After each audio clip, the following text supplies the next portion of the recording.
দেশের সংবাদ ভিত্তিক স্যাটেলাইট টেলিভিশন সময় টিভির ৫ জন গণমাধ্যম কর্মীকে সুনির্দিষ্ট কোনো কারণ ছাড়াই চাকরিচ্যুতে অভিযোগ পাওয়া গেছে। এই ঘটনায় ক্ষোভ ও নিন্দা জানিয়েছেন জাতীয় পার্টির চেয়ারম্যান গোলাম মোহাম্মদ কাদের।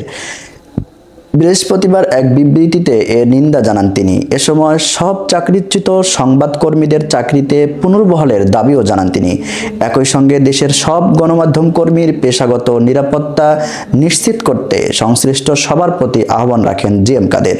জিএম কাদের আরও বলেন, বিএনপি ও আওয়ামী লীগের ভোটার সংখ্যা সবচেয়ে বেশি। এ দুটি দলের একটি দল নির্বাচনের বাইরে থাকলে তা অন্তর্ভুক্তিমূলক নির্বাচন হবে না।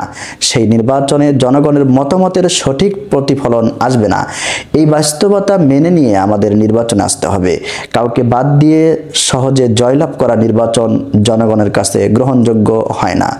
প্রিয় দর্শক, ইতিপূর্বে যে নির্বাচন হয়েছে এ বিষয়ে কিন্তু বাংলার জনগণ স্পষ্ট জানে এবং তাদের ধারণা আছে।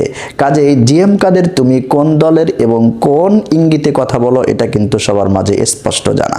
বিবৃতিতে জাতীয় পার্টির চেয়ারম্যান আরও বলেন, অকারণে সংবাদকর্মীদের চাকরিচ্যুত করা গণমাধ্যমের কণ্ঠরোধ করার উদাহরণ, যা জবাবদিহিতামূলক সরকার ব্যবস্থা ও গণতন্ত্র চর্চার পরিপন্থী।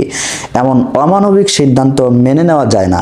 গণমাধ্যমের পূর্ণ স্বাধীনতা নিশ্চিত করতে সংশ্লিষ্টদের প্রতিও আহ্বান জানান জিএম কাদের।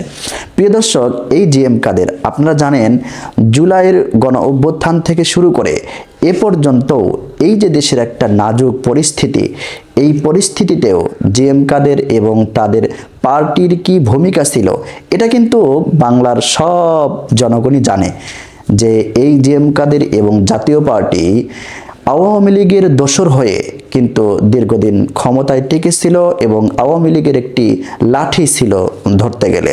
তো সেই জিএম কাদের এখন সময় টিভির যে যাদেরকে চাকরিচ্যুত করা হলো তাদের পক্ষ নিয়ে কথা বলতেছে।